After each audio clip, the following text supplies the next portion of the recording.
한동훈 법무부 장관이 그제라고 한다면 휴일이었던 일요일 강남에 있는 한 갈비집에서 배우 이정재 씨와 한 2시간가량 저녁 식사를 함께 했다. 갈비를 함께 먹었다. 이게 뭐 누리꾼들 사이에서 화제가 됐었죠. 뭐 이런 모습이었습니다.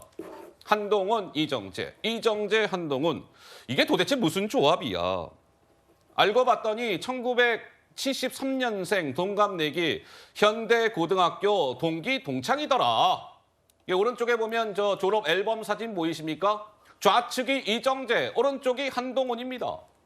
그래서 2시간가량 갈비 식사를 함께 했다. 근데 이정재 씨가 한동훈 장관하고 저렇게 식사를 함께 했다라는 사실이 알려지자 제가 조금 전에 개혁의 딸, 개딸 이런 얘기가 다시 한번 언급이 될 겁니다. 이런 말씀을 드렸는데 이런 이정재 씨를 향한 공격의 메시지들이 나오고 있습니다. 요상한 조합이네. 이정재 어이없어.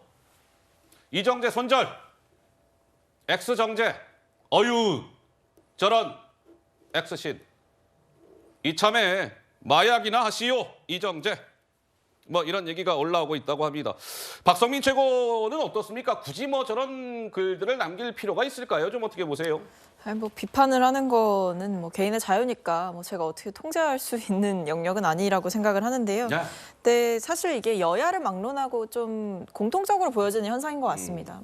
이번 이제 윤석열 정권이 들어서고 나서는 친여권 인사들과 어떤 연예인, 특정 연예인들이 엮이게 되면 그 연예인을 향한 비난은 항상 있었던 것 같고요. 과거에도 마찬가지였다고 생각합니다. 예를 들면 문재인 정부 행사 때 와줬던 연예인이라든지 문재인 정부랑 같이 무언가 작업을 해서 뭔가의 결과물을 내놓는 경우에도 그 연예인을 향해서 문빠냐 이런 식으로 비판을 하거나 그러니까 굉장히 이제 여권이든 야권이든 그 지지자들이 봤을 때에는 뭔가 정치색이 있는 것 같다라고 본인들이 이제 자의적으로 판단을 해서 연예인을 향한 일종의 이제 집중 비난을 하는 건데 그게 그렇게 적절하다고 보여지지도 않고 그리고 본인 그 어떤 행사에 참여하거나 누구를 만났다고 해서 그 사람의 정치 성향이 특정되는 건 저는 아니라고 생각하기 때문에 그러니까 자의적인 판단은 하실 수 있겠지만 어쨌든 거두시는 것이 그리고 거두시고 뭔가 원색적인 비난을 쏟아내는 것도 그렇게 좋은 현상은 아니다 이렇게 봅니다.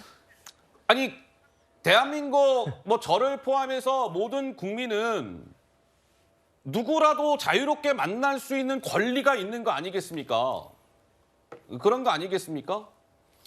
그런데 내가 누군 특정인을 만났는데 나를 향해서 X 아니 저런 X신 이런 얘기를 듣게 되면 글쎄 기분이 어떨지 글쎄요 불쾌하다 이런 표현이 될지는 모르겠으나 왜 조상규 변호사는 아까부터 저를 그렇게 쳐다보고 계십니까? 아니 저는 한동훈 장관이 네. 너무 부러워서 그러죠.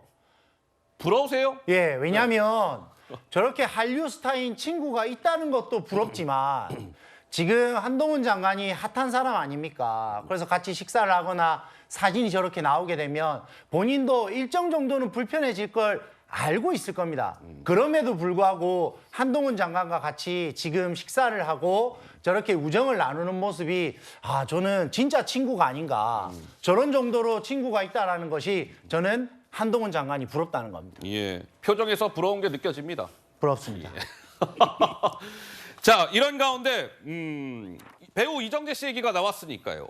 이정재 씨가 출연했던 영화 가운데 관상이라는 영화 다들 보셨습니까? 혹시 여러분들? 보신 분들은 그러면 기억들이 나시는지요? 그 영화 관상의 일부의 장면이 다시금 소환이 됐습니다. 잠깐 보시죠. 귀가 작고 코는 오똑하니 초년보다는 중년에 성공할 상으로 턱과 아래 입에 힘이 있어 따르는 사람이 많으니 인기가 오랫동안 높을 상이로다. 곧 재물과 인연을 만날 신세계가 시작되겠구나. 어찌 내가 왕이 될 상인가?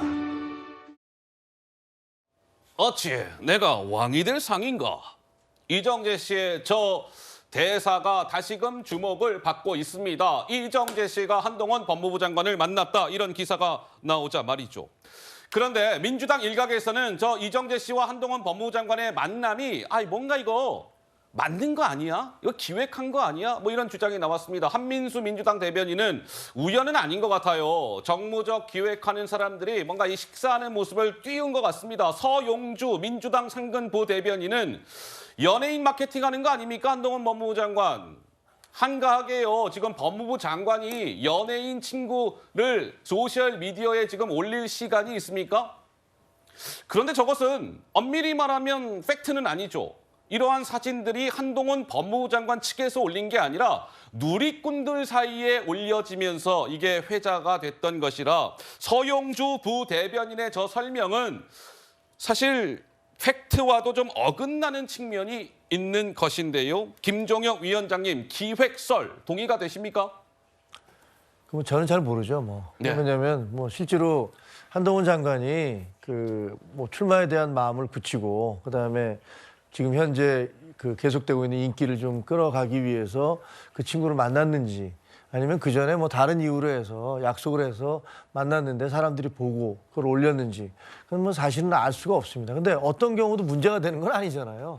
자기가 고등학교 때 친구를 만난다고 그래서 그게 무슨 문제가 되겠습니까? 네. 근데 저게 그럼에도 불구하고 이정재 씨에 대해서 저런 식의 막 욕설과 비난과 이런 것들이 쏟아지는 이유는 아까 정청래 최고위원 하시는 말씀 들었잖아요. 예. 군복 대신 검사의 옷을 입고 그다음에 독재의 피가 악의 사슬로 이어지고 있다. 이렇게 얘기하고 있지 않습니까? 예. 그러니까 악이에요. 정청래 그 최고위원이 보기에 지금 그 윤석열 대통령과 그다음에 집권당은 악이야. 그거는 그 독재의 피가 흐르고 있는 악이야. 예. 그렇게 악으로 규정하면 그 다음에 무슨 욕을 못 하겠습니까? 그 전쟁 중에서 제일 잔인하고 잔혹한 게 종교 전쟁이라고 그래요. 왜냐하면 그 전쟁은 그냥 그 전쟁 당사자들만 죽이는데 상대방을 악으로 규정하잖아요. 네. 그럼 그 자식이고 부인이고 간에 다 악과 관계된 거니까 그 사람들을 어떻게 하든 자기는 죄책감을 느끼지 않는 거죠. 예. 지금 민주당은 점점 더 상대방을 악으로 규정하면서 자기는 정의의 화신이고 상대방은 악이고 그리고 그 악에 대해서는 무슨 짓을 해도 되는 거고 이런 분위기를 확산시키고 있는 거고 예, 예. 거기에 개딸들께서 호응하고 있는 거죠. 참으로 큰일 났습니다. 이게 무슨 저 히틀러 시대도 아닌데 네. 왜 이런 식의 아이고, 예. 그런 좀 문제가 있는 거죠. 큰일 났습니다. 뭐 김정혁 위원장께서는 이런 말씀까지 주셨는데